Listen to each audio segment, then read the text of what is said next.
Welcome everyone to our Sunday gathering. We're so happy you're here. Whether this is the first time you've been with us or you've been with us before, I'm Sandra Champlain. I'm joined with my good friends Shirley Ann, Rosemary, and Tim. We are your cast of characters for our Sunday gathering today. Let me start off by talking about our dear friend Phil. Phil, who many of you know is our wonderful tutor, along with his wife, Carrie. And 1 week ago, just at this time, we received word that poor Phil was hospitalized with a terrible infection that really took a lot of prayers, healing, antibiotics, and time. He spent quite a bit of time in the hospital, and just the night before last, he is home and in his own bed. So the road to recovery is ahead of him, but I know he's got a strong will about him. I know he is needed by this world on both sides of the veil, and he's so loved by us. We love everyone in our family, and I want to thank everyone for your healing prayers, your thoughts, all the kind messages. They make a difference. Absent healing, a 100% works, and Phil is very grateful. In fact, Phil and Carrie, if they're not in here yet, they will be shortly. So if you have any messages for Phil and Carrie, feel free to put them in the chat box, and I'll make sure they get the whole list of them. So I want to really thank everyone so much for your healing prayers. Phil is on the mend, but we're going to keep those healing prayers going, okay? Our theme today is picked by our friend Rosemary, who will be giving our address. The theme is caregivers, giving care, and gratitude. We begin our week of gratitude, and I know there are many of us that are caregivers and other ones that have been cared for or are being cared for, and it's the whole world of care. So that's our theme today. So who's doing what? Well, you have me for all the behind the scene things. I will be doing the reading today and filling in wherever it is needed, playing the music and so forth. Shirley Ann is kind enough to be doing our opening prayer, and also will be doing the first demonstration of mediumship. Our friend Tim will also be doing the medium demonstration following Shirley Ann. He'll be doing our words for the week and our closing prayer. Shirley Ann will also be doing our healing, if I didn't mention that. I think I did, but maybe I didn't. And our dear friend Rosemary will be doing our address. So just want you to sit back, relax. This is such a special time of the week. And in fact, just about an hour ago, I was feeling a little lull. I took a little nap, and I just thought how great I always feel after each and every Sunday gathering. And I do, I really do, during it as well. But at the end, it's just like, right after a great meal, that you have that nice piece of chocolate cake or whatever your favorite is. You just feel soul satisfied. And that's what we hope the Sunday gathering is for you as well. We're in our 5th year of doing our Sunday gatherings. We've never missed one. And so we will continue on for eternity. That's what I say. So why don't I turn it over to Shirley Ann for our opening prayer, please? Thank you so much, Sandra, and welcome, welcome, welcome. It's just so lovely to be here. Now, if we could just find that quiet space in our mind and just come together just for a moment, just allowing our thoughts just to clear. Dear divine and loving Spirit, as we come together today, this morning, this evening, wherever we are in the world, linking hands with this very, very strong community, becoming one light, one voice, to link with the afterlife, bringing the two worlds just that little bit closer. Please allow us to understand more and more about the spirit world. Please allow us, please show us how to become closer and closer to our loved ones, just for this brief moment. Allow us to feel the presence of our loved ones, whether they be 2-legged, 4-legged, or even more. Dear Spirit, please surround us with your love and your big hugs. Allow us to feel that warmth that we all crave. Please help us be inspired to move forward within everything that we do and be the best versions of ourselves. Dear Divine Spirit, as we leave this service in your loving, healing hands, please be with us. Amen. Thank you so much, Shirley Ann. For our reading today, I found a lovely true story that inspired me in different levels, not just about being a caregiver, receiving care, but also what's possible. So I was really delighted, and I'm delighted to read this to you. The story is called Back on the Ranch by Rebecca DeMarino. Maybe the nurses are right. Maybe he does need to go to a nursing home. I knew my sister was only thinking of what was best for Dad. Still, what she said made me recoil. For the last 3 weeks, ever since our 86-year-old father had suffered a stroke following successful heart valve replacement surgery, my siblings and I had practically lived at the hospital. The hospital was going to discharge him soon. The question was, to where? We were sitting in the cafeteria, my 2 older sisters, my younger brother, and I, that June, trying to come up with a decision. None of us had been getting enough sleep. Tempers were frayed. I prayed for the right words. Maybe I should just keep it simple.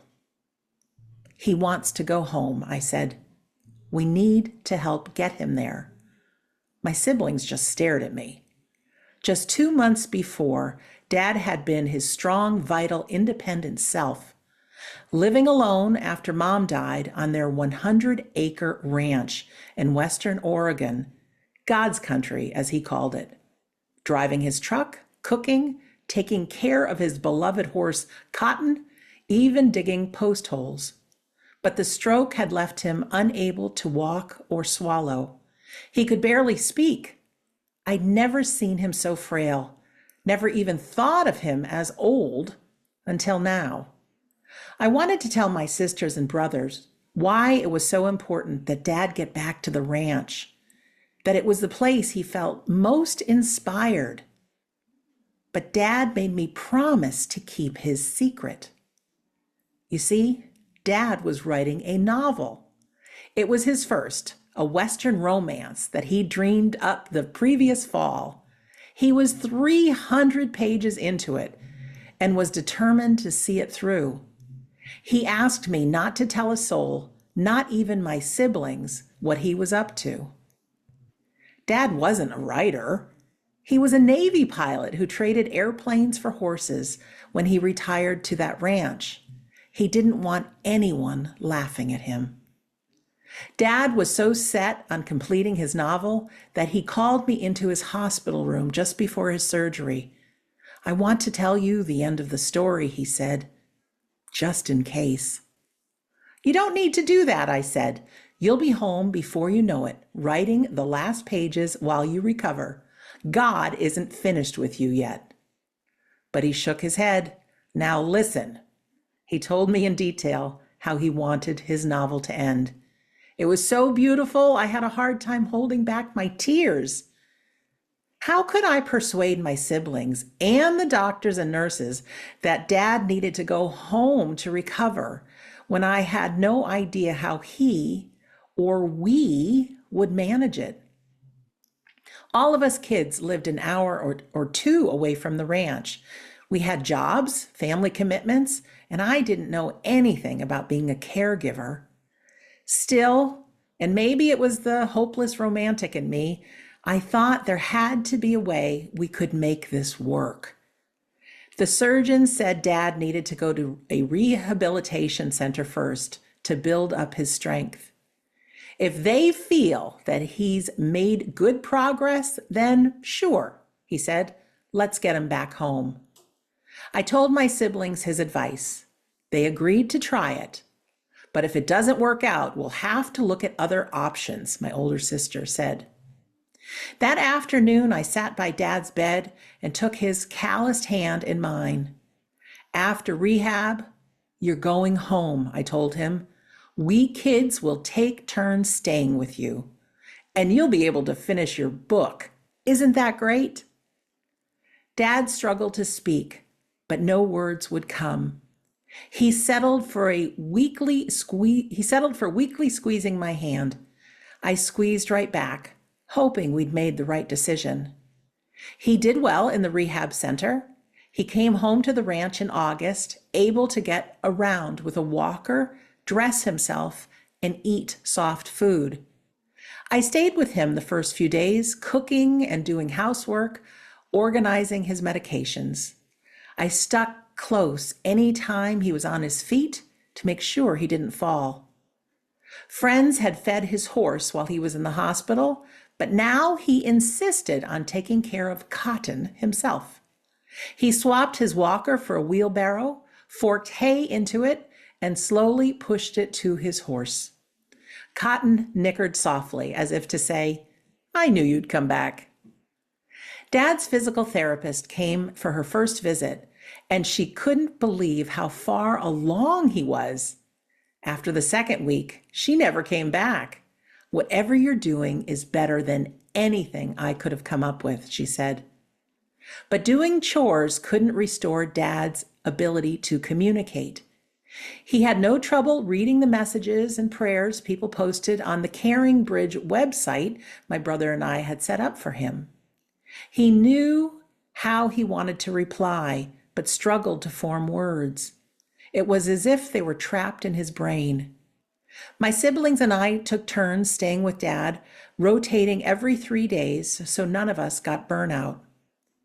We drove him to church, to doctor's appointments, the grocery store, the speech therapy clinic. He really took to his therapist, Sean, who worked with him on vocal exercises, relearning sounds, and speech patterns. Back at the ranch, we'd go over the exercises with him twice a day. As the weeks went by, the words came. Haltingly at first, but after 5 months of therapy, Dad was talking in short sentences. He couldn't string together anything more, though, certainly not the paragraphs he would need to finish his novel, and that frustrated him to no end. One day when I was alone with him, I said, "Dad, you need to tell the others and your speech therapist about your book. How can they help you if they don't know what really means the most to you?" "I see your point," he said, carefully enunciating each word. That weekend, Dad told everyone about his book. They were surprised but supportive. At Dad's next speech therapy session, I told Sean, Dad is writing a novel." "No way," Sean said. "I love to read. Tell me about your book." Dad outlined the plot. "It's still hard for me to write, though," he admitted. "To get out the right words. I'm not sure I'll ever get it done." "We've got your speech where it needs to be," Sean said. "Honestly, I could discharge you today, but let me see if I can find a way to help you finish your book." "Don't pressure yourself," Sean said. "Just set a goal of writing a little each day." It wasn't easy. Some days it took an hour for Dad to write a sentence that he was satisfied with. It was partly the effects of the stroke and partly arthritis in his hands. Typing must have been painful, yet he kept at it, and he wouldn't allow our help. In August, after he'd been back on the ranch a year, Dad declared that he was ready to be on his own again. My siblings and I joke that he kicked us out. The one thing he wasn't able to do was drive, so we each took a weekend a month to stay with him. Saturdays we grocery shopped. Sundays we took him to church and cooked him a big dinner. Dad's recovery had gone so smoothly, and my siblings and I had worked so well together. I felt almost greedy asking God for more, but I couldn't help wondering, what about this book, Lord? How much it means to him. At the rate he was going, he wouldn't be done for at least another year. Then, in January, I got laid off. In a way, it was an answer to prayer. Now that I have some free time, I want to do something worthwhile, I told Dad. Let me do the typing for you. It will still be your book. Just tell me the words. Dad dictated the last 4 chapters to me, word by word. It was another way for me to be a caregiver, one I actually knew how to do well. The ending was all there in his head, just as he had described it in the hospital. I was amazed at how the sentences flowed. The last few pages even had me on the edge of my seat. The tough ex-Texas Ranger shares a dance with the woman he loves. He asks her to marry him, and she says yes. My fingers were poised on the keyboard. Dad leaned back in his recliner thinking, "Okay, let's do it this way," he said, then dictated. His lips lowered to her soft, waiting kiss as he swirled her around in a slow circle. The dance had just begun. I glanced at Dad. "That's it," he said. "We're done." "Not quite," I said. I carried the laptop to his recliner and set it on his knees. With a flourish, he typed, "The end." We celebrated Dad's 90th birthday with a big barbecue and dozens of friends and family. The best part? The party favors. Copies of a Western romance, The Stagecoach Murders by Howard Worley, hot off the press. The guests lined up to get their books signed by the proud new author. It was an even better ending than any of us could have ever dreamed. Now, Howard Marvin Worley passed at the age of 94 on Sunday, September 10th, 2017, at his beloved Anchor Ranch in Oregon with his children and his family members by his side. What a beautiful story of caregiving and what is possible when we do not give up. And we are never too old to have our dreams come true. In a moment, I'll turn it over to Shirley Ann to lead us into our healing. But right at the beginning of the healing song, keep your eyes open because there's a picture of Mr. Worley and his beautiful book. I hope the story inspires you. Shirley Ann, over to you. Thank you, Sandra. Now, if we could just move into that quiet place once again. Into that quiet place where you can just think of your loved ones, whether they, again, be 2-legged, 4-legged or more. If they need healing, if they need support, if you would just like to send them your love. Picture those loved ones that you have in the spirit world or here beside you and surround them by love and healing. Allow that beautiful light, lovely colours to swirl around the people that you love in your life. And then if you wish, send it on further out into the world, to our war-torn countries, and where we know that help is needed, where we know that people and animals are being compromised and their survival may be at risk. If we provide that generosity of heart, it always comes back. So we have that little bright light in our pocket as well. Save a little of that love. Allow Spirit to surround you with that love that they bring, that healing vibration that we all crave so much within our life, that helps us inspire us, that helps to move us forward, that helps to give that healing balm to those people that are our caregivers, who have helped us in our lives and helps them carry on. Thank you.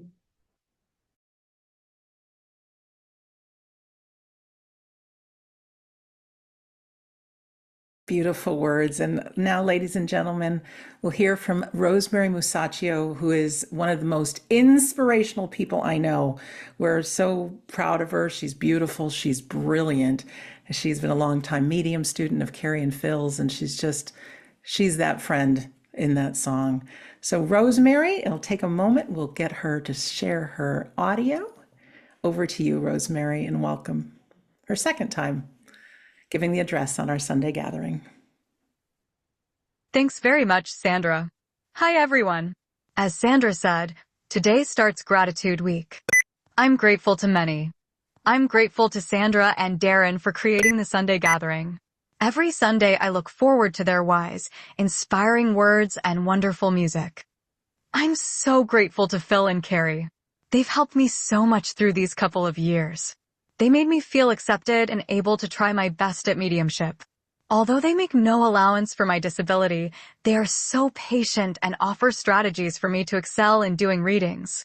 Phil makes me laugh a lot. He calls me Trouble and his partner in crime. Being a psychic, he must recognize we share the same kind of humor. Like everyone else here, I wish him a speedy recovery. Carrie has shown me genuine concern and kindness, especially during in-person gatherings. She's my role model. I also wish her continuous strength during Phil's recovery. My gratitude extends to individuals whom I've met in Phil's and Carrie's classes. Many of them have become friends with me, including Shirley and Tim. We practice, chat, laugh, and sometimes cry. We learn from each other, and our conversations flow. I found my tribe with them. My gratitude for surviving and succeeding in life, however, goes to 4 special women. One of them is Fortunata Musachio, my mom. Her undying devotion to me was first shown when she called the doctor crazy and probably cussed at him in Italian for suggesting to institutionalize me. She'd tell me how she snuck into the hospital each night to see me in the incubator. Until she was 80, Mom took complete care of me. She bathed me, groomed me, toilet me, dressed me, and fed me. She transferred me to and from my wheelchair and my bed, car, and school bus. She did this all by herself while maintaining an immaculate household, painting the house, and mowing the lawn. She would tell a funny story how Dad looked out the kitchen and exclaimed, "Who cut the grass this beautifully?" She looked at him with daggers in her eyes and yelled, "Your wife." She didn't take lessons to do all this. She just observed how others did it. Mom always refused help, especially when caring for me. I must have been the only kid in the world who didn't have a babysitter. When anyone tried to help, she'd say firmly in her Italian accent, "I do." Fortunata Musachio is a synonym for stubbornness. Mom dreamt of coming to America and marrying a cowboy. Dad was the farthest thing from a cowboy. To help fulfill her dream somewhat, I took her to a dude ranch in Colorado. She was in her glory, flirting with all the cute young helpers who wore cowboy hats. Besides being excited about them, Mom's eyes gleamed with pride and joy as she saw me riding a horse with ranch staff guiding us. Another dream of hers was seeing the Statue of Liberty. So, one Mother's Day I took her to New York. She had tears in her eyes when she saw Lady Liberty. We also strolled through Times Square where she was amazed by all the lighted billboards and shops. Of course, we had to go to Little Italy where she talked with the waiter in Italian. She told him that this trip was a Mother's Day gift from me and, like always, bragged about my accomplishments. My lips forced a smile while my crimson face overrode the blush I wore. These trips thanked her for the mother that she was. When I used to say thank you after she did something for me, her usual response was, "It's nothing, treasure." I wish I could do more. I tried to show gratitude for Mom last Mother's Day. She just returned home from a hospital stay after recovering from pneumonia in a rehab facility. Doctors found a lump in her stomach, but they never confirmed that it was cancer. The care in both places was tremendously substandard. Mom was so jubilant when she came home. Her demeanor transformed from what it was at the rehab place. She recognized my caregiver and me, and she returned to being talkative. She called me Bella di Amore Mio, an endearing Italian nickname. I brought her home in time to celebrate Mother's Day. She read the cards, enjoyed the goodies we brought her, and admired the flowers she received. A couple of weeks after Mother's Day, Mom passed.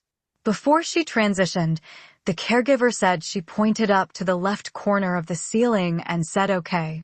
Someone was calling her from the other side. For her funeral, I wrote this poem. Uncaged Spirit. A web of reflection going every which way. Through openings I see gray days and blue haze. I continue to climb in every direction, looking for a way out. Vibrant roses camouflaged as ugly weeds. Running rivers flowing from dried dams.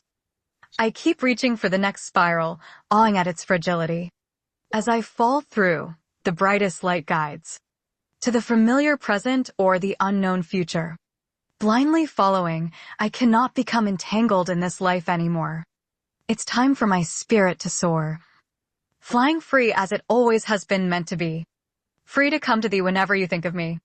And I will come through a familiar song, a rare bird, or a gentle breeze. No more suffering, no more pain. I'm now energy, beaming through your heart, shining through your soul. I have escaped my earthly cage to glide evermore. See me through your mind's eye, I'm always there. Nobody in the universe can replace Mom's love or care. 3 women, however, have helped me maintain a healthy, independent life. They are my caregivers, Elena, Latoya, and Sienna. I can't show enough gratitude to them. When anyone refers to them as aides, I cringe. An aide is someone who provides physical assistance without caring, without emotional attachment. These women, however, are givers of care. Not only do they bathe, groom, feed, take me to the bathroom, and do wheelchair transfers, they talk and laugh with me. They open their hearts and minds to me as I open mine to them. All 3 of them cared both for Mom and me after she was discharged. In fact, Sienna used to go to the rehab to help care for Mom. When she succeeded in helping her eat, gratitude swelled up in my heart. Both Elena and Latoya, along with her husband, were there for me minutes after Mom passed to share the explosion of tears and to console me the best they could. They also did the same when my 16-year-old cat was put to sleep in my arms in January. In fact, although not on her shift, Latoya drove to the vet's just to support me when Jacobino transitioned, helping me holding him in my lap. When nobody comes to put me to bed late at night, I text her, and she comes just like an angel. She has accompanied me to 2 Phil and Carrie's workshops without reservation. She's grown fond of the tutors as well as the other participants. I've thanked these 4 beautiful women more times than there are stars in the sky. As William Arthur Ward once said, feeling gratitude and not expressing it is like wrapping a present and not giving it. If someone deserves gratitude, then you need to show it. What are the consequences of not showing it versus the benefits of showing it? If you keep this gift of gratitude, you'd regret it. Why didn't I thank my mom for cooking that delicious dinner? Why didn't I kiss my husband for taking out the trash despite being so tired? These ungiven gifts gathered dust over time. Then when your regret is ready to sweep the dust off and give it, the person has passed. Your regret may become remorse.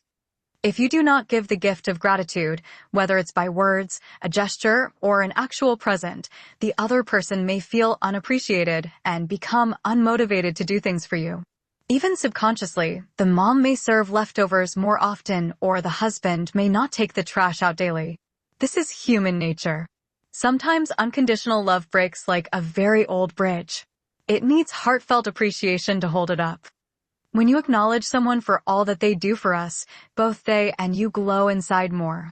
By acknowledging them, you tell them they're doing a great job and continue to do it.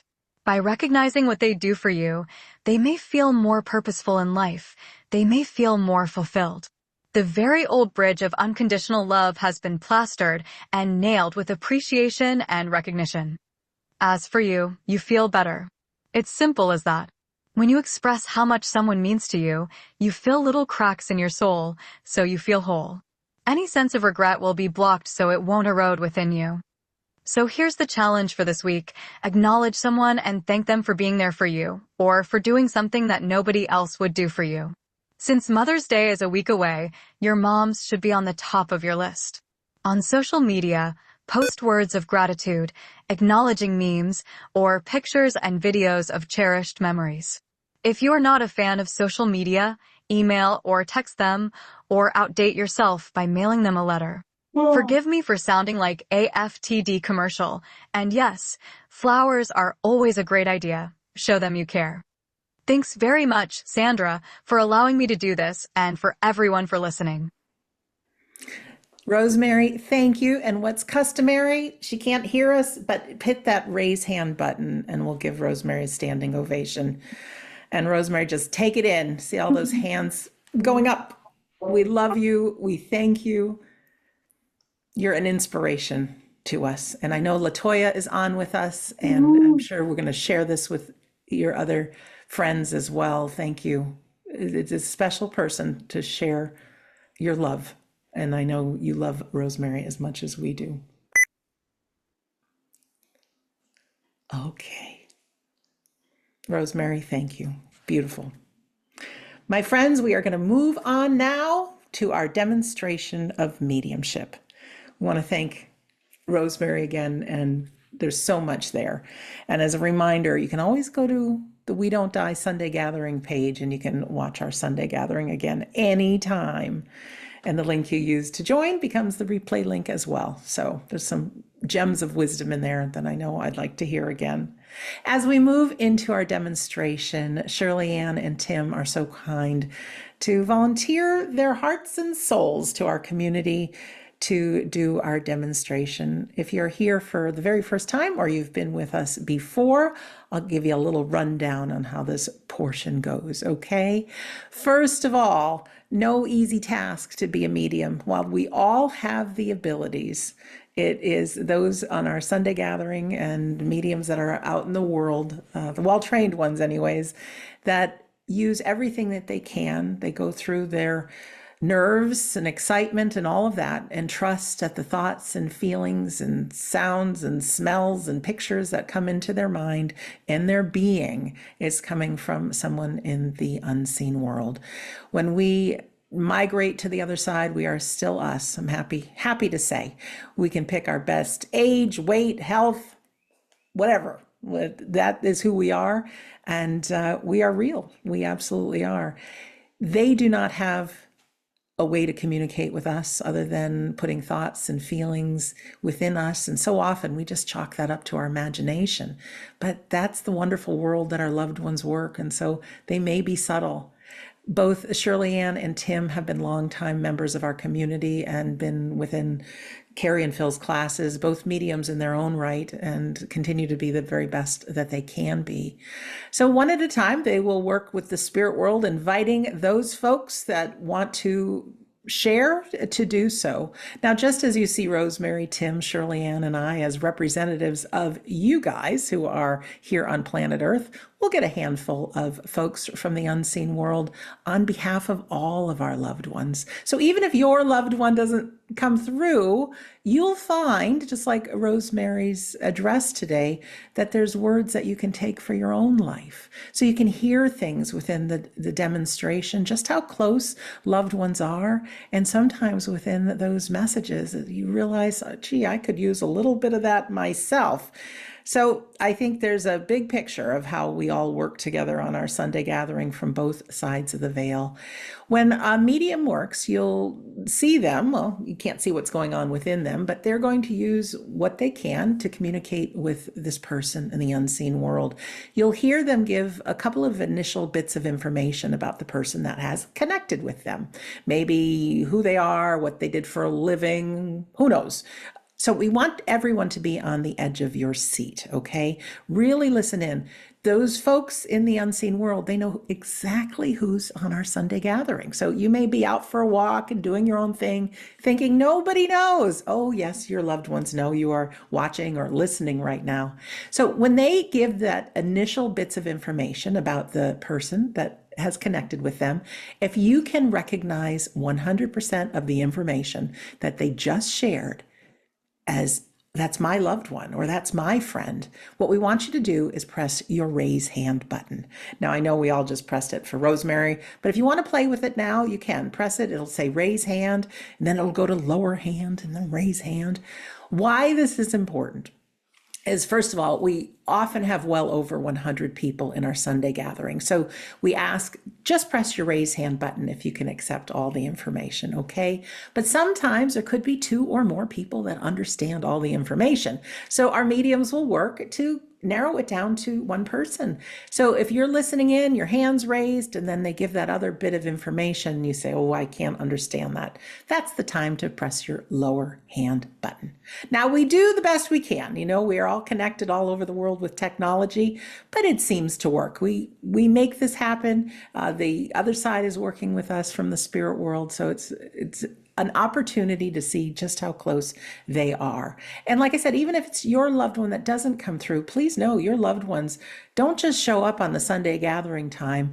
They have work to do in the spirit world. They do, and they're living their life and exploring their dreams and their hobbies, but they've also got one foot in our world. So it's obvious by these readings how close they are and that they're witnessing so much of our lives. So they are in your life, believe you me. So if you are the person that works with our mediums today, your job is simple. Let them do the work. In fact, anytime you have a medium reading, let the medium do the work. Let them tell you the evidence and words from the person in the afterlife. All we need from you is a yes, no, or I don't know. Yes, you understand the information they're sharing. No, I don't. Or maybe, I don't know.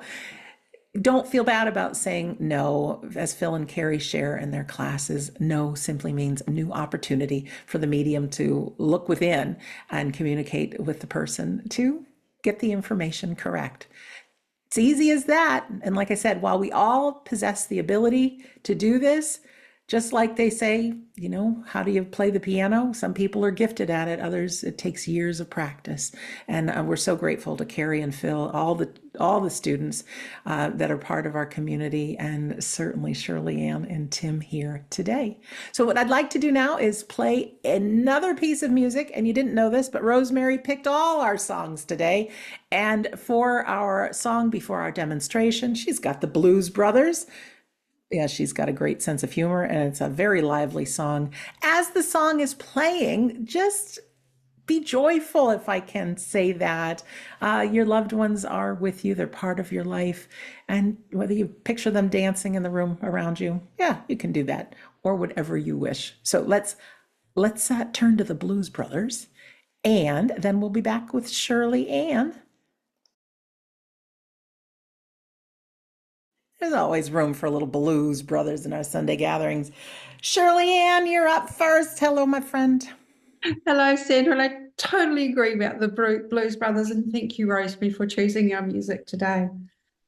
Now, as I move my awareness to the spirit world, I feel as though I have a gentleman with me, and I feel as though this gentleman would be somebody's husband here. So I'm looking for this gentleman's wife. Now, I do feel as though a wedding anniversary has not long passed. It's been very, very close to where we are now. Sandra, can we just put that out there for a moment? Yes, absolutely. All right, friends, if you can understand that information, go ahead and press your raise hand button, please. And Shirley Ann, we have two ladies with their hands raised. Thank you. And you would understand that I feel like this has been a long-term marriage. I feel as though it's been 30 years plus you were together before this gentleman passed. All right. I'm just going to say your names just in case you accidentally have your hands raised. Valerie and Jeanette can both take the information that it's over 30 years that you've been married before he passed. Okay, both hands are up. I do feel that wedding anniversary has not long passed, very, very close. So Jeanette, you can take this information. Yeah, Jeanette has got her hand raised, last hand raised. Jeanette, if you could press your unmute button. Hi, Jeanette. Hi, can you hear me? Yes, we can. Welcome. Okay, because I'm using my phone. I usually use my computer. It works. Okay.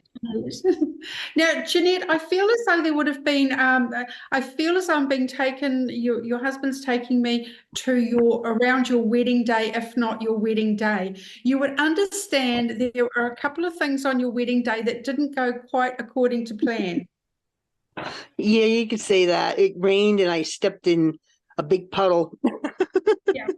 And I do feel that this gentleman, I feel as though your husband consoled you. Because I feel like he laughed at me. because I feel as though there'd been so much planning going into this day, and then of course it arrived and there was more than one hiccup. Yeah. I also feel on that day too, and within some of the speeches that came out at the wedding, there were a few surprises in there. Yes. Yes, they were just unexpected tales that you didn't think were going to come out. Right. But again, a raft of laughter about these things. Yes. And I know that you had, I feel like the majority of your marriage was very, very happy. You would understand that. Yes. It was almost 35 years before he passed right before our anniversary. Yes. And you would understand that he didn't always get things right. True. And because within that, I feel that there would have been projects, etc., that he did not complete. Um, he would try. He would try, He would but eventually get it completed, but it would take a while. but I feel like you'd both sit there and have a good laugh about Yeah. these things. Hmm. Because I feel like if he's putting a set of shelves together, there will be 3 bolts left at the end.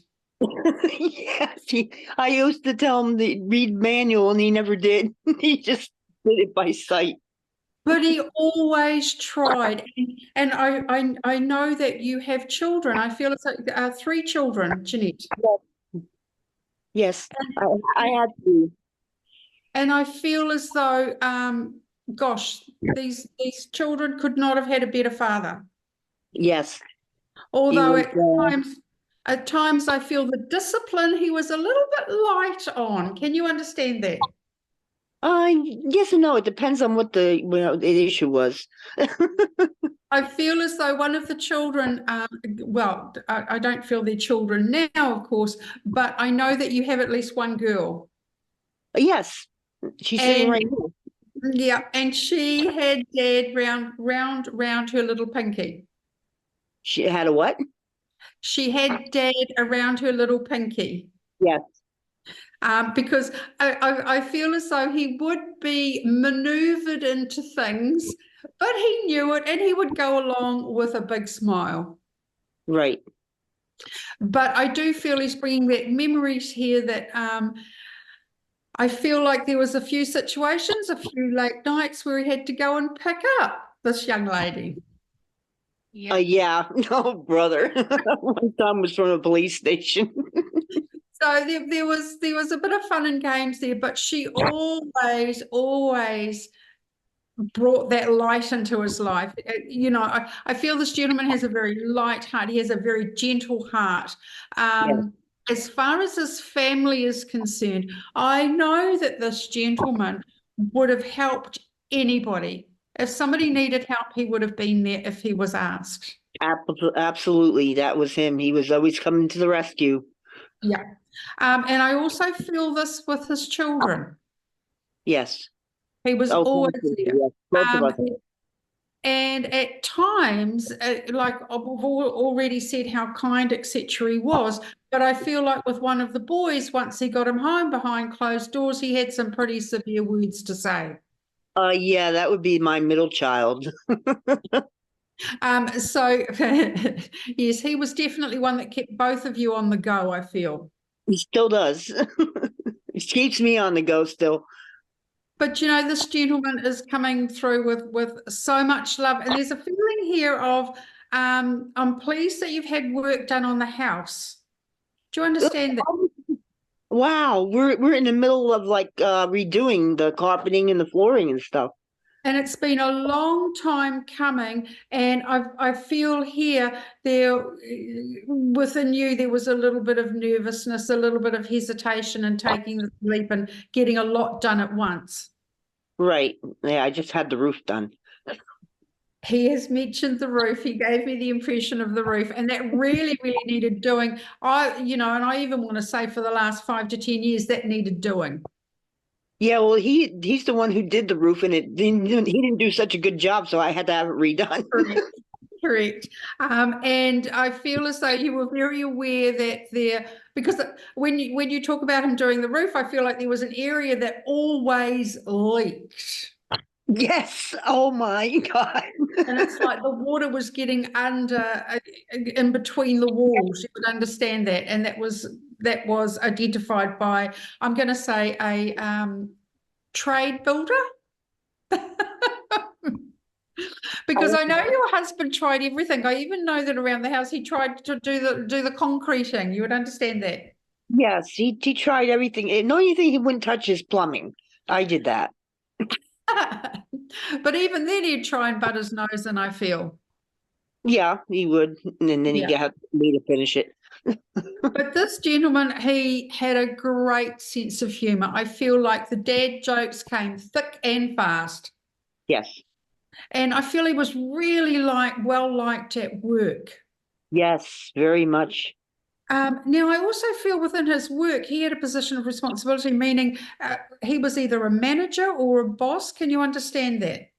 Yes, he was like a lead of a group. He worked for the government. So he would actually, I feel as though when a new person came on board, he was one of the ones that sort of showed them around, took them under his wing, and had to get them into their position and up to speed. Yes, And I feel as though he'd been in that line of work quite a while, actually. He enjoyed his job. yes, like over since we were married, he was doing this job. And you would also know that both you and he went to several of the work functions. Yes, And I feel at one of these particular functions, and I'm going back a few years with this gentleman, I feel like he helped one of his colleagues that had way too much to drink.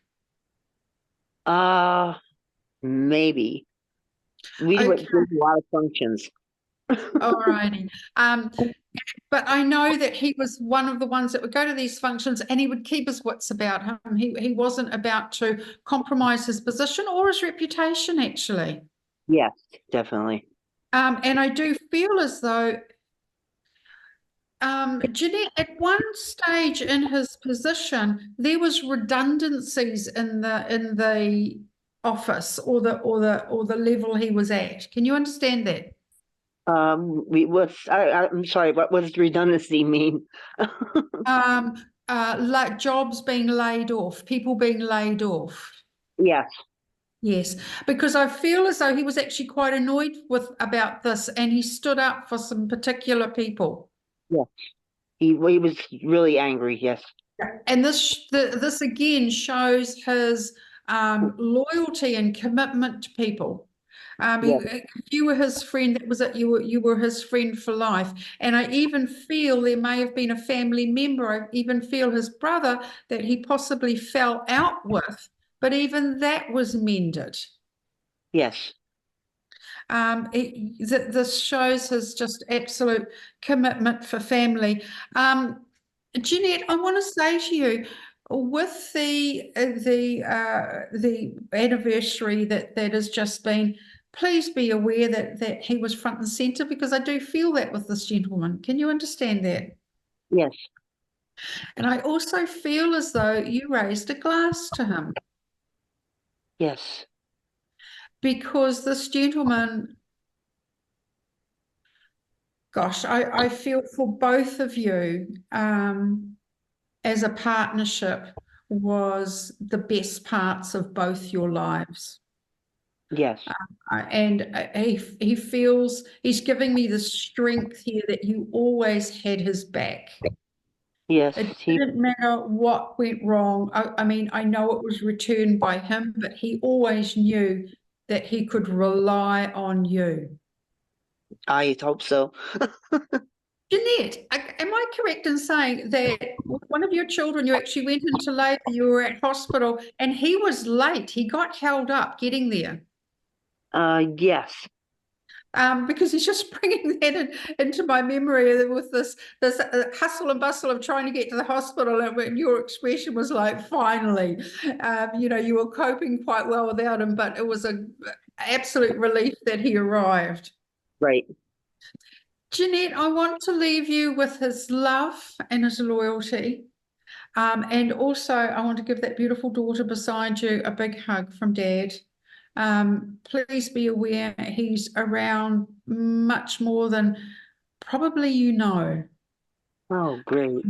Yeah, and I do. And just before I go, would I be correct in saying I'm getting the impression that one of the kids has been applying for or has applied for a new job? No, that I don't get. Okay. Okay, Jeanette. Well, I'll leave you with his love and his sincerity. And he loves the fact that your photo's still next to you in your bedroom. Okay, thank you. Okay, thank you. Thank you so much. Just a reminder to everyone, when you work with a medium, just say yes, no, or I don't know. Don't give any personal details. All right, back to you, Shirley Ann. Thank you. Thank you. Now I seem to be on a little bit of a partnership theme here.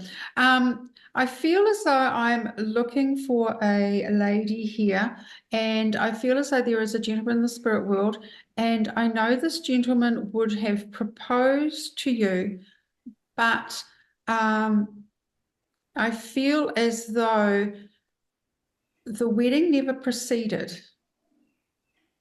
So the wedding never proceeded. I feel like this gentleman passed before the wedding could go ahead. Can we just throw that out, please, Jeanette? Sorry, Sandra. That's okay. All right, friends, who understands this information? You're proposed to, but he passed before the wedding.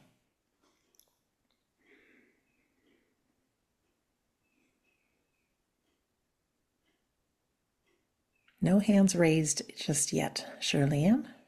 Okay, all righty.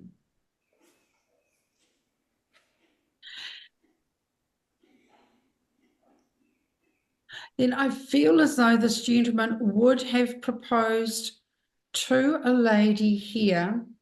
I may be incorrect in saying that he passed prior to the wedding. If he did not pass prior to the wedding, he passed fairly shortly after the wedding ceremony and entering into married life. So I don't feel as though that there was much time spent together if we even go after the wedding. Can we just ask our people if this is the case? Thank you. Who understands this information? Press your raise hand button. You weren't married too long before he passed. Righty, because I'm feeling this gentleman here.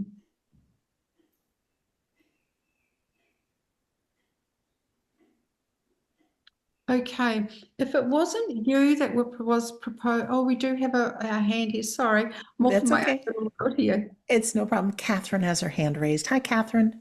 Hello. Welcome. I'm not sure if this is for me. My partner passed away like a month before he was going to propose to me. Like I knew it was coming. We'd been together for ages. Okay, Catherine, if this is the case, you would understand that he did have the ring. He had been ring shopping at Okay. yeah, so it might not be for me.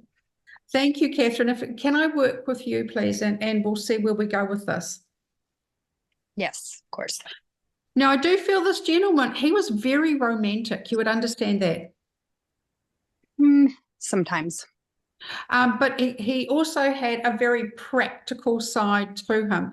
You talked about the wedding that was in future plans, and he had been ring shopping. Yes.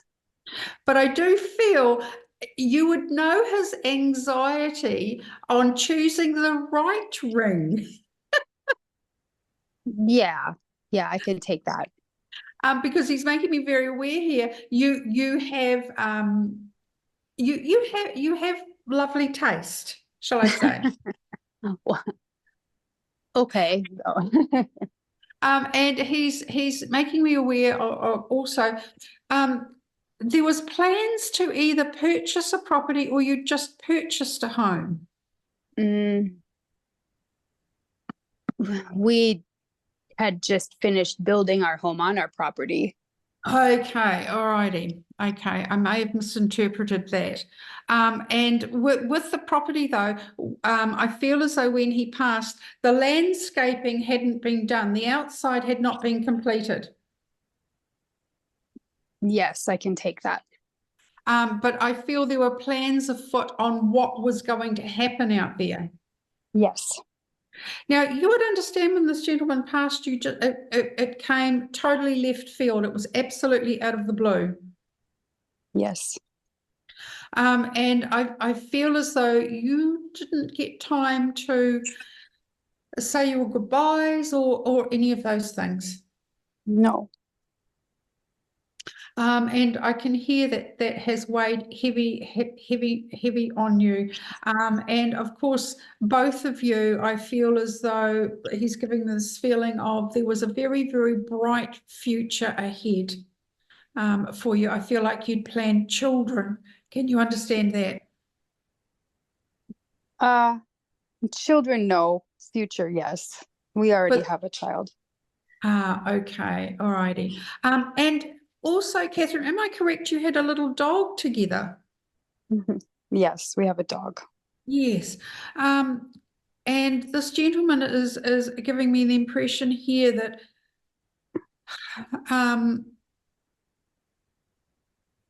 during, I know you've told me that you've just completed building, but during that building, am I correct in saying there were a couple of accidents on the site? No, can't take that.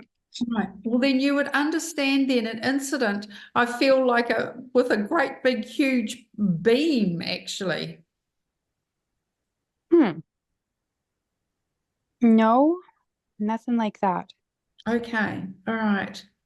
You would understand though that there was part of the build that didn't go, as our last lady, quite according to plan. There had to be changes done to the plan that you'd already made to be able to Yes, accommodate. I could take that. I feel like there was something else you had to accommodate. And I also feel as though your husband, he was really, really hands-on with all of this. Any decisions that went through, he thoroughly went through all the detail. Yes, absolutely. Okay. And I know that you'd done a budget with this, but I do feel you would understand he was a little bit nervous that it was going to go over budget. Yes. Because it was quite fine in there, I feel. But I know with this gentleman, you could rely on him. You could rely on his advice. You could rely on his decisions. Yes. However, I don't think this gentleman was game on taking on the interior. That was definitely your field. Yeah, I can take that. And he was absolutely fine with that. He knew that from the beginning that was going to happen. Mm-hmm. But I do feel since his passing, he's given me the impression quite a bit more has been done on the property. Yes. And I feel as though it's really coming or has come together the way that you and he had dreamed. Okay, yes. Now, he's also giving me the impression here, Catherine, that you've had,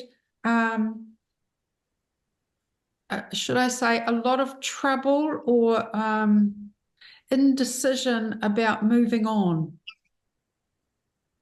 Yes. Yeah. And I just feel as though this gentleman I know this gentleman was very patient. You would understand that. Sometimes. And this is this feeling he's giving me here of just patience with yourself and patience with the world around you, because he's giving me the feeling here that sometimes you could get quite frustrated with things. Yes. So he's just sending through the absolute love for you, but also I want to say to you, patience with yourself. You don't have to run before you can walk. Thank Because you. I do feel he's giving the impression that around you there are people saying you should be doing this, you should be doing that. Yes.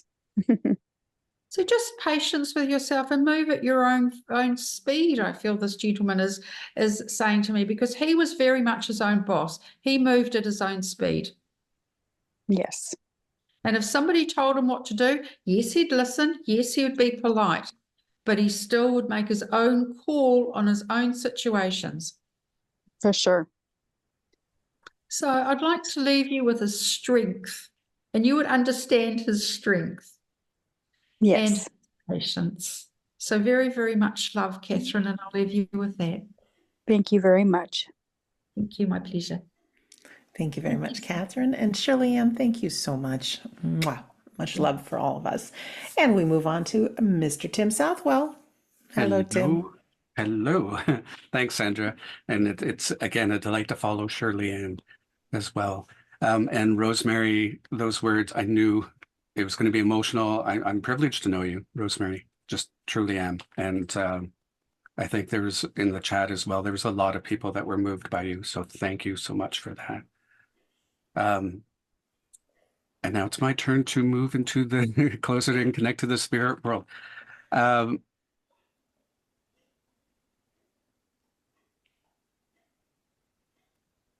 Just want to make sure this is absolutely clear. So as I'm connecting a little bit more here, I do feel I have mom in spirit, and I feel that I don't believe her name is Bonnie, but the recipient would know of a Bonnie who's also in spirit. So a lady by the name of Bonnie, hope it's a lady by the name of Bonnie in spirit, but also mums in spirit and mums stepping forward. If anyone could take that. All right, friends who can understand that information, press your raise hand button, please. I feel everybody thinking, did mom know a Bonnie? We'll wait just a moment here. No hands raised just yet. Okay. Oh, wait, just when I say that, Yeah. always happens. We have Steve with his hand raised. Steve, if you could press your unmute button, please. Yeah. Hi, Steve. Welcome. Hi. Hi. Hi, Steve. So you can understand that information so far? So far, yes. Okay, great. I feel with Mom that she was one very particular about how she dressed. And in that, I'm almost feeling as if she has lace around her neck, that she would have worn clothing that's a little old-fashioned that way. Maybe. Okay. Not sure about the maybe. I'm going to stay there for just a second because I want to make sure that I know Mom was very well put together. She would make sure she didn't go out to be seen by anyone until she looked in her number one best way. Yeah, I think so. Okay. Now, what I'm feeling connected with her is that her home was also decorated in that sort of elegant way as well. She carried herself in an elegant fashion, and I feel like her home was decorated as well. And again, I'm pointed towards lace, like doilies. You'd understand that. Yes. Okay. And I feel that's rather important, that she would take a great deal of time to make sure there's that in her home, everything was almost measured to the nearest millimeter.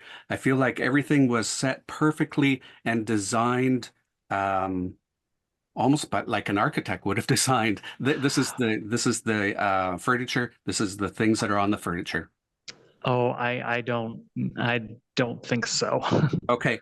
So if that's not correct, then is that you who have everything set in its exact sort of way at home? No, not really. Okay. Let me go in and see what's going here. We do have another lady with her hand raised, just Okay. throwing that out there. Yeah. Okay. So Steve, if you could hang on for a second, and it's Yes. not 100% here. All right, we have Valerie. Hi, Valerie. Hi. Hi. Hi, Valerie. I'm just going to go over some of the information to make sure that you can understand that. So we have Mom in spirit, and you do know the name of a lady, Bonnie in spirit. So she's not my mom, my grandmother.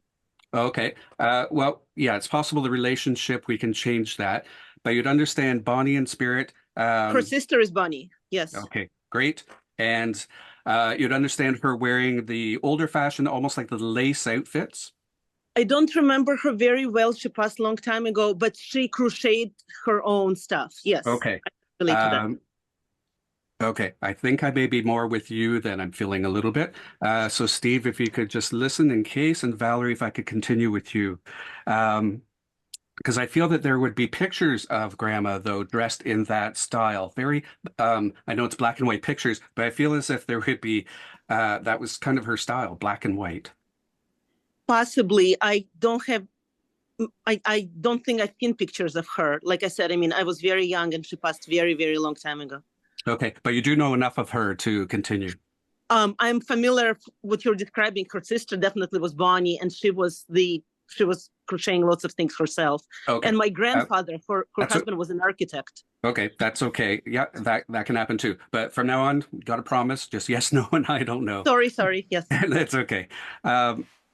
Okay, because they're bringing all of this together. There's a lot of similarity I'm feeling in between the lace, the decoration, the setting up of home, being very particular. And I think they are bringing that right back to you, that these are things that you could also relate to.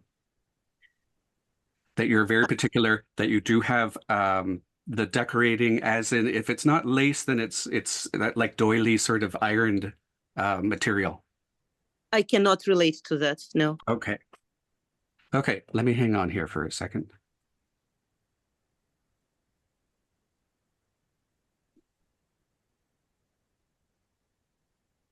Now, this is grandma passing away. And grandma's aunt was Bonnie, okay? And the two were, you would know that the two of them were fairly inseparable. They were sisters, they were close, yes.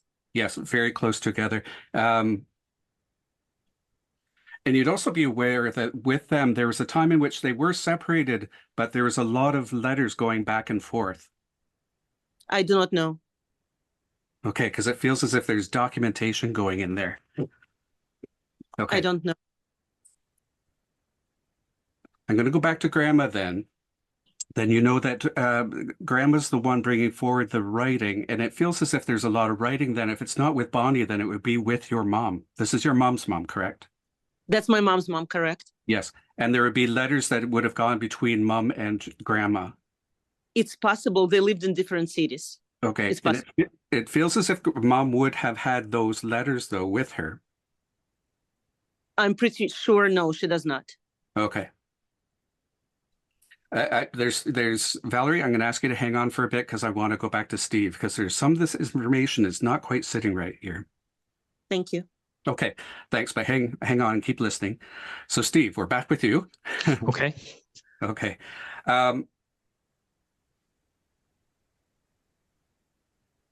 Okay. Now I feel that you knew of Bonnie, but Bonnie was not someone you were very well associated with. Yes. Okay. But mom did know Bonnie very well. No, not really. Okay.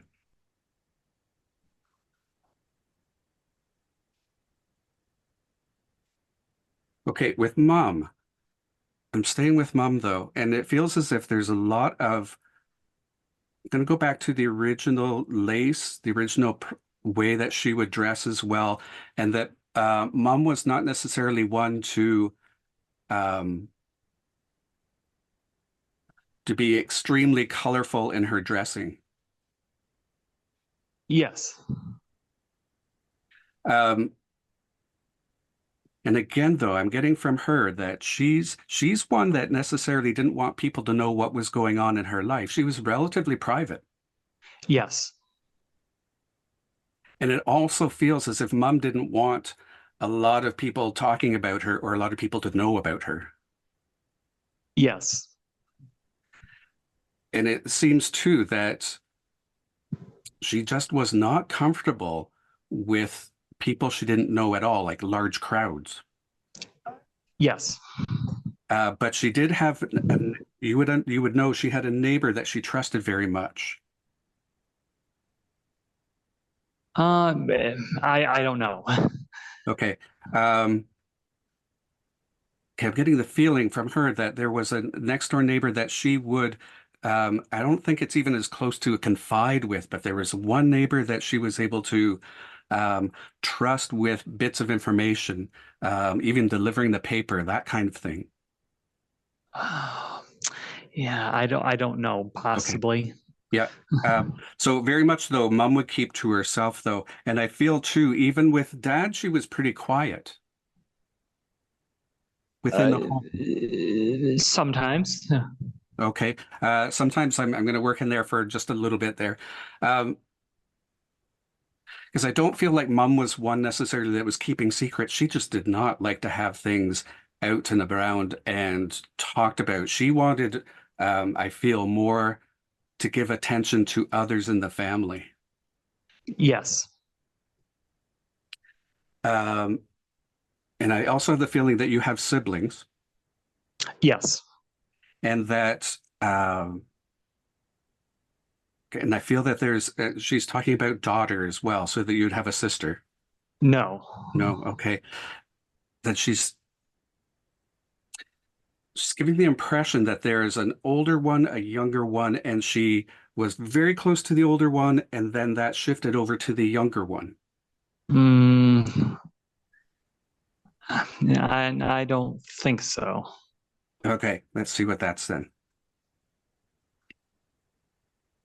Because mom's good at keeping the cards close to her chest. She wasn't one necessarily to express the emotion, to really let you know what was going on in her mind. Now, I feel that I want to go back to getting close to one child and the other. I do feel that there is a significance there. I do feel that she treated both of you, she treated you equally as possible. Yes.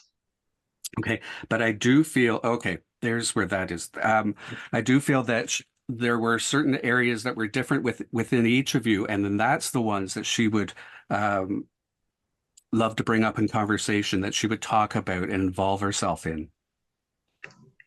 I think so.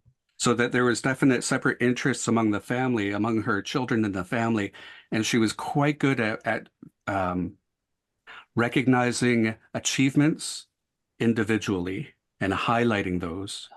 Yes. But there is still the impression that she's not really overly emotional about it. Yeah, I think so. Yeah. I also feel it's very important for her that okay, it's almost as if each child has their day, and that she would have the time, she would see everyone as an individual, she would respect them as an individual, celebrate them as an individual. Yes. And also that caring side of her, almost that intuitive side of her, would be able to tell what was going on with each child and be able to, I feel like she could dig right in there and get to the root of what was maybe not going so well that day for them. Definitely, yes. There's her caring nature coming in, as well as talking about each of the kids, respecting them individually. It's also keeping an eye out, and it's more like keeping a heart out, almost being ready to sort of tackle anything that needed to be tackled. Yes. So with that, I feel that your mom's coming in and letting you know that she is here. She still does that from the other side. She's still seeing when things aren't necessarily the best day possible, when you may have had some major plans that were set up that have kind of fallen a little astray. She's there. She recognizes that. She's there to support. Well, thank you. Thank you so much. Yeah, you're welcome. And then absolutely, just lots of love from mom. Oh, thank you. Thank you. Thanks, Steve. Thank you, Steve. Thank you, Tim. Okay. Okay. I want to still go with okay, I know I have a lady in the spirit world, and I feel like she would be mom. And I also feel that she liked to demonstrate fancy footwork, almost like a little two-step, to just as part of the entertainment. So I know I'm looking for daughter, and I have mom in spirit. And this mom used to do feels like a little dance. She was trained in dance when she was young, and she would still do a little dance when she wasn't quite so young for her daughter. Thank you, Tim. All right, who understands this lovely lady? Press your raise hand button, please.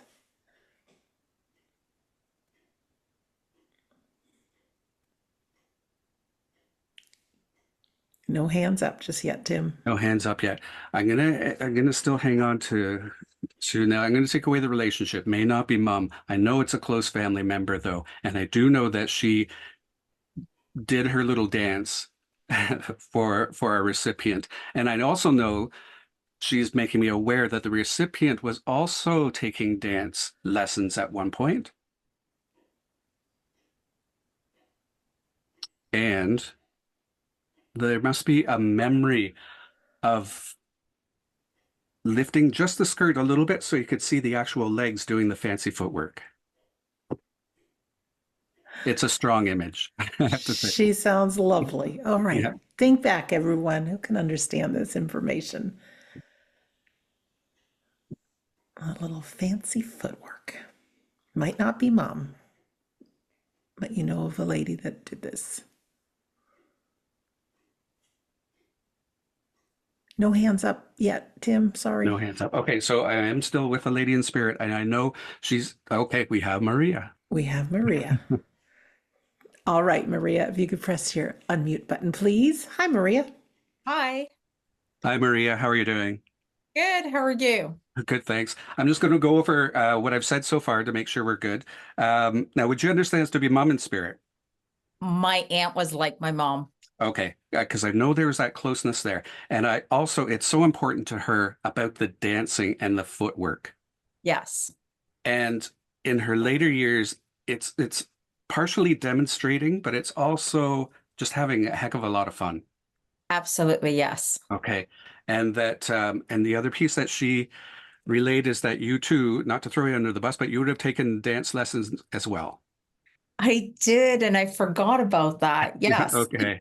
Okay, because I feel like where's that relationship between the two? And this lady has one heck of a sense of humor. Absolutely. Yes. And she's also one who is quite indomitable, if you know what I mean. Like she's a very determined lady. Yes. Okay.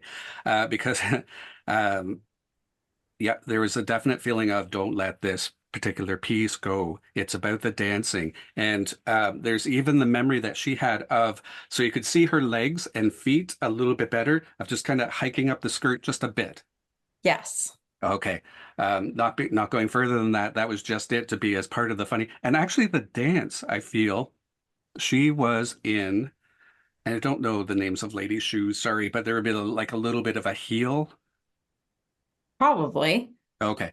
Because it feels as if these were definitely not dancing shoes. These were just everyday shoes that she just burst out into a fast, like, it's like I don't even know what a two-step is, but I've been getting two-step.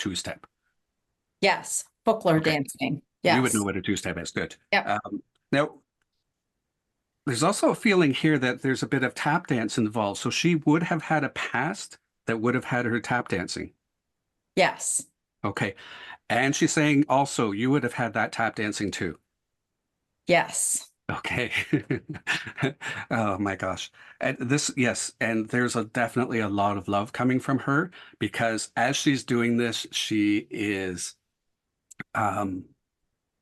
raising memories as well, but it's kind of with a hug. It's like tongue in cheek. She's bringing you back to that. So I would say when she was on this side of the veil, she was one that could lift spirits quite well. Absolutely. Yes. And it feels as if that was just her natural way. She's not actually looking for someone who's not feeling well. It was kind of a cloud of happiness and joy that just went with her wherever she went. Yes. I also feel that she was such a hard worker around home. Yes.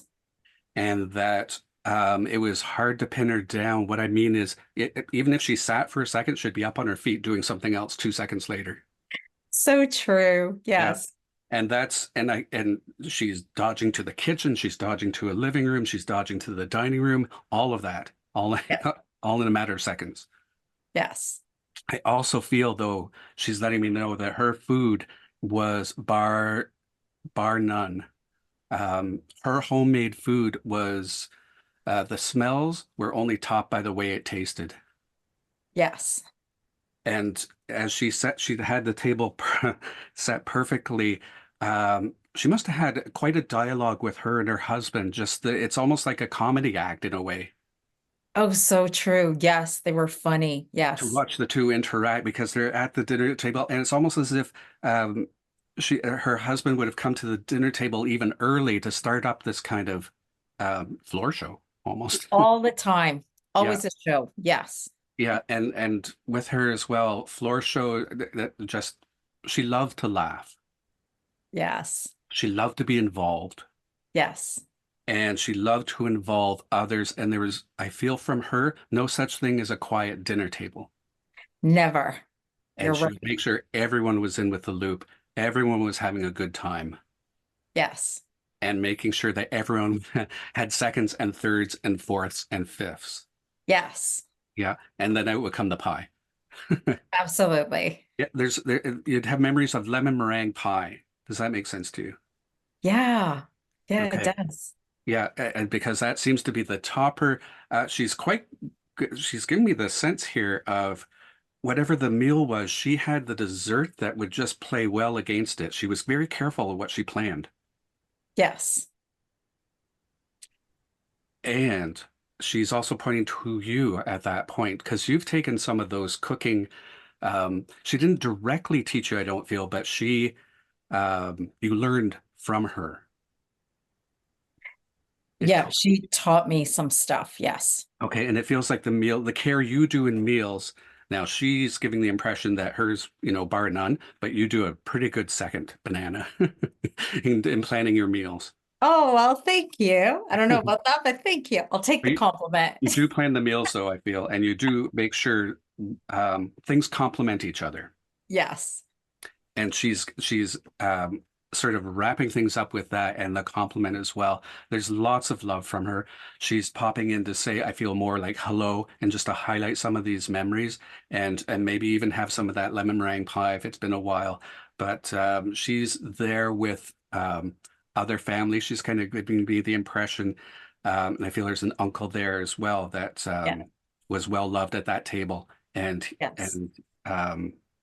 absolutely, they're saying hi, bless you is coming from them, and continue the newest thing you're doing on your journey.